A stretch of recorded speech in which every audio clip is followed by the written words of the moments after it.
Hello दोस्तों, my name is Amit Tiwari. आज हम बात करने वाले हैं दिस पॉइंटर के बारे में।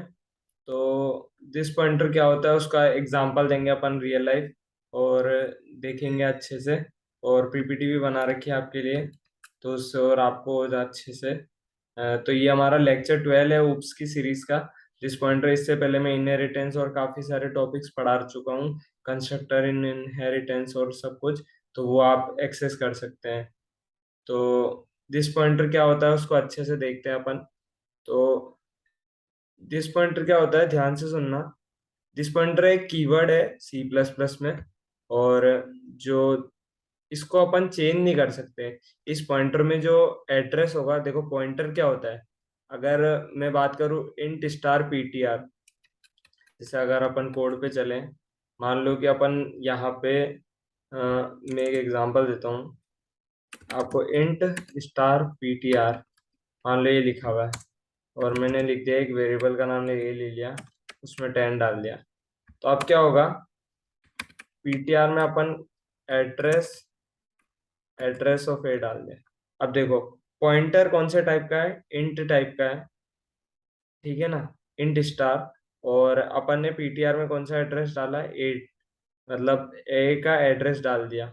तो अपन को पता है कि अपन पॉइंटर भी उसी टाइप का होना चाहिए जिस टाइप का अपन उसमें एड्रेस डालने वाले हैं।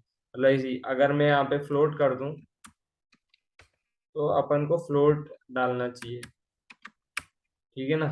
एक तरह से इस टाइप का कुछ होता है। तो अगर मान लो अपन को डाल तो दूसरा भी सकते हैं, लेकिन अब देखो, जैसे मान लो अपन को ऑब्जेक्ट है ना, उसका अपन को क्या करना है, मान लो उसके लिए एक पॉइंटर बनाना है।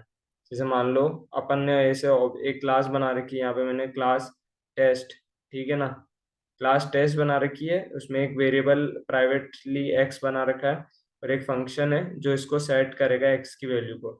यहाँ पे पैरामीटर में वाई आएगा, और ये वाई की देखो, ये जो एक्स है वो अपना ये वाला एक्स है, ठीक है ना। और ये वाई है जो हमारा लोकल वेरिएबल वाई है। और फिर मैंने यहाँ पे एक प्रिंट फंक्शन बना रखा है जो प्रिंट करेगा एक्स की वैल्यू। तो हमने ऑब्जेक्ट बनाया एक टेस्ट नाम का, और फिर हमने क्या किया, एक्स की वैल्यू 20 ले ली जैसे।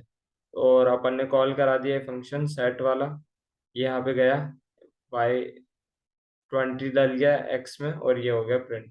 अब देखो, मान लो कि जैसे अपन को अपन पॉइंटर बनाना है जैसे, तो अपन क्या करेंगे, और जिसमें ऑब्जेक्ट का एड्रेस डालना है मान लो, तो अपन क्या करेंगे ना, टेस्ट का ही पॉइंटर बनाएंगे, टेस्ट स्टार पी, ठीक है ना। और अगर पी में अपन एड्रेस डालना चाहे, एड्रेस ऑफ ओबीजे। अब अपन है ना, ओबीजे डॉट है ना, उसको अगर पॉइंटर से कॉल कराना चाहिए तो पॉइंटर से कॉल कराते हैं, तब एरो लगाना पड़ता है। अब देखो, मान लो यहाँ तो मैंने ओबीजे डॉट लगा दिया, और यहाँ पे पी एरो। तो देख, रन करा के देखते हैं एक बार। तो ये देखो रन हो गया, और एक्स की वैल्यू 20 प्रिंट हो गई, जो कि हमने यहाँ से भेजा था, ठीक है ना। तो अब क्या हुआ देखो, ये ये जो है ऑब्जेक्ट पॉइंटर है। टेस्ट स्टार पी में जो पी है वो एक ऑब्जेक्ट पॉइंटर है, मतलब जिसमें ऑब्जेक्ट का एड्रेस डाला है हमने, ठीक है ना। और अब जैसे मैं आपको अगर दिखाऊं अच्छे से, ये देखो यहाँ क्या हो रहा है। यहाँ पे एक ऑब्जेक्ट बना रखा है मैंने, ठीक है ना, एक ऑब्जेक्ट बना रखा है जिसका मान लो एड्रेस 100 है। तो हमने एक पॉइंटर बनाया, और उसमें ये 100 डाल दिया, ठीक है ना। तो अब ये क्या करेगा, ये पॉइंटर जो है इसको पॉइंट करेगा। अब ये जो पॉइंटर है वो क्या करेगा, इसको पॉइंट करेगा। ये जो पॉइंटर है इसको पॉइंट करेगा, ठीक है ना। और अब इसमें एक्स की वैल्यू मान लो जैसे 6 डाल रखी है, तो ये ऑब्जेक्ट पॉइंटर ऐसे दिखता है ना। तो ये एग्जांपल आपको डायग्रामेटिक दिखा दिया। अब दिस पॉइंटर के बारे में अच्छे से देखते हैं, ठीक है। तो अब मान लो कि मैंने यहाँ पे y था, यहाँ पे भी x कर दिया। अब क्या दिक्कत आएगी ये बताओ, तो यहाँ पे भी x हो जाएगा। अब देखो, जब भी ऐसा होता है कि, अब देखो इनमें से पता ही नहीं चल रहा ना हमारा एक्स कौन सा है, ये वाला एक्स है या ये वाला है। तो जब भी ऐसा होता है ना कि एक्स है, तो हम सबसे पास वाले लोकल वेरिएबल को प्रायोरिटी देते हैं। तो ये दोनों एक्स जो है यही एक्स है, जो ये वाला है ना एक्स, यही दोनों एक्स है। ये तो गड़बड़ हो गई, पर हम तो चाह रहे थे इस एक्स में ये वाला एक्स डल जाए। ये तो समझ ही नहीं आ रहा। तो अब हम क्या करते हैं ना, ये जो वाला एक्स है वो हमारा जो ऑब्जेक्ट कॉल हुआ है ना, ऑब्जेक्ट से हमने कॉल किया है, ऑब्जेक्ट्स हैं। जैसे मान लो इसको हम फिर से वो कर देते हैं, obj डॉट। अब देखो ये वाला ऑब्जेक्ट है ना, इसका एक्स है ये कैसे बताएं हम इसको? तो हम इसके लिए दिस कीवर्ड का यूज करते हैं। तो दिस कीवर्ड का ऐसे यूज कर सकते हैं हम, ठीक है ना। तो जैसे अभी मैं आपके लिए ये लिख देता हूँ। देखो, this this pointer is use to retrieve the objects X. जो हमारा ऑब्जेक्ट है ना, इसका एक्स कौन सा है वो बताने के लिए तो हमने दिस पॉइंटर का यूज किया। और एरो करके एक्स, अभी मैंने आपको डायग्राम में दिखाया था, वो वाला एक्स है, और उसमें डाल दिया हमने ये वाला एक्स। तो अब क्या होगा कि अब ये प्रोग्राम बिल्कुल सही चलेगा, ठीक है ना। तो ये हो गया। तो दिस पॉइंटर, आई होप आपको यहाँ से आइडिया क्लियर हुआ होगा कि दिस पॉइंटर क्या होता है। अब हम डेफिनेशन पे चलते हैं, उससे और अच्छे से क्लियर होगा। तो हमने देखा this is a local object pointer, ठीक है ना। अब ये क्या होता है ना, स्टेट बाय डिफॉल्ट पास हो जाता है एज ए पैरामीटर, अपन को दिखता नहीं है, हिडन पैरामीटर होता है। और इसमें क्या होता है, दिस पॉइंटर पास हो जाता है और वो अपने ऑब्जेक्ट को, ऑब्जेक्ट जो होता है ना उसका एड्रेस स्टोर करता है, जो जो कॉलर ऑब्जेक्ट है ना। जैसे देखो, this is a local object pointer, ठीक है, in every instance member function. सारे जो भी इंस्टेंस मेंबर फंक्शन है ना उसमें होता है इंस्टेंस मेंबर फंक्शन। जैसे ये हो गया सेट एक्स हो गया, या फिर ये प्रिंट हो गया, इसमें दिस कीवर्ड रहेगा। लेकिन अगर मान लो कोई फ्रेंड फंक्शन है उसमें वो वाला नहीं रहेगा, क्योंकि वो इंस्टेंस मेंबर फंक्शन नहीं है, है ना। और जैसे कि मान लो एक कोई, मान लो मैंने अभी इसको स्टैटिक बना दिया, स्टैटिक बना दिया, तो अब इसमें भी इंस्टेंस मेंबर फंक्शन जो दिस कीवर्ड है वो नहीं रहेगा। क्यों? क्योंकि हम स्टैटिक मेंबर फंक्शन को हमने सेकंड वीडियो में पढ़ा था, वो कॉल होता है क्लास के नेम से।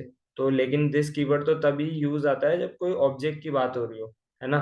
वरना क्लास के मेंबर फंक्शन है तो फिर तो कोई सेंस ही नहीं उस बात का ही, है ना। तो अगर स्टैटिक लगा दिया तो दिस कीवर्ड का कोई यूज नहीं है, है ना। तो स्टैटिक अगर लगा दिया तो दिस कीवर्ड का यूज नहीं है, ठीक है ना। और फ्रेंड फंक्शन में भी नहीं होगा, क्योंकि उसको कोई ऑब्जेक्ट कॉल नहीं कर रहा फ्रेंड फंक्शन को, मतलब कि अपना करंट ऑब्जेक्ट, तो वहां पे भी दिस कीवर्ड का कोई यूज नहीं है। अब हम आगे की डेफिनेशन देखते हैं। दिस कीवर्ड में जो हमारा कॉलर ऑब्जेक्ट है ना उसी का ही एड्रेस रहेगा, अपन चेंज नहीं कर सकते हैं। ऐसा नहीं है ना, अपन पॉइंटर में जनरली एड्रेस क्या होता है, अपन जैसे मान लो आज अपन ने जैसे इंट A = 20 है जैसे, ठीक है ना। अब int star p = address of है, ऐसे डाल दिया मैंने। लेकिन अपन बाद में ऐसा भी तो कर सकते हैं, मान लो यहाँ पे एक b ले रखा है मैंने 9, और मान लो मैंने यहाँ p में डाल दिया एड्रेस ऑफ b। ऐसा चेंज कर सकते हैं ना, पहले a डाला हुआ था, अब b डाल दिया। लेकिन है ना दिस पॉइंटर में चेंज नहीं होगा वैल्यू, ठीक है ना। दिस पॉइंटर में जो कॉलर का ऑब्जेक्ट है, मतलब ये जो इसका एड्रेस है, इस ये ऑब्जेक्ट कॉल कर रहा है तो इसका ही एड्रेस रहेगा, ठीक है ना। अब देखो आगे का पॉइंट क्या है। तो this pointer can not be modify हो गया, है ना। और ये भी समझ आ गया आपको। अब थर्ड पॉइंट क्या है, स्टैटिक मेंबर फंक्शन जो होता है ना उसमें आपका दिस पॉइंटर नहीं रहता है ना, ठीक है ना। उसमें कोई सेंस नहीं है। जैसे पढ़ लेता हूँ मैं एक बार। This pointer pass hidden argument, hidden argument के तौर पे पास होता है to all non static member function and is available as a local variable with in body of all non static function, ठीक है। और this pointer is not available in static member function, static member without any object. तो क्योंकि static member function अपन class के नाम से access करते हैं और वो कोई ऑब्जेक्ट पे डिपेंड नहीं करते हैं, तो फिर वो नहीं रहता है।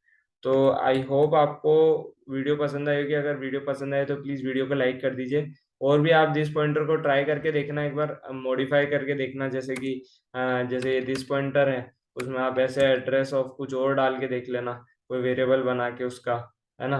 मान लो ये यहाँ पे मैंने एड्रेस ऑफ एक्स डाल दिया, मतलब ये इसका भी कोई एक्स का एड्रेस होगा वो डाल दिया, तो वो आपको एरर दे देगा। तो आप ऐसे थोड़ा बहुत ट्राई करके भी खुद से देखो कि क्या चीज़ है, उससे आपको और अच्छे से पता चलेगा। तो आपको पता चलेगा कि दिस एक कीवर्ड और ये एक पॉइंटर है, ठीक है ना। आई होप वीडियो पसंद आएगी। अगर वीडियो पसंद आए तो लाइक कर दीजिए और शेयर भी कर दीजिए अपने दोस्तों के साथ। और ऊप्स की प्लेलिस्ट कैसी लग रही है आप प्लीज़ कमेंट सेक्शन में ज़रूर बताइए। Thank you.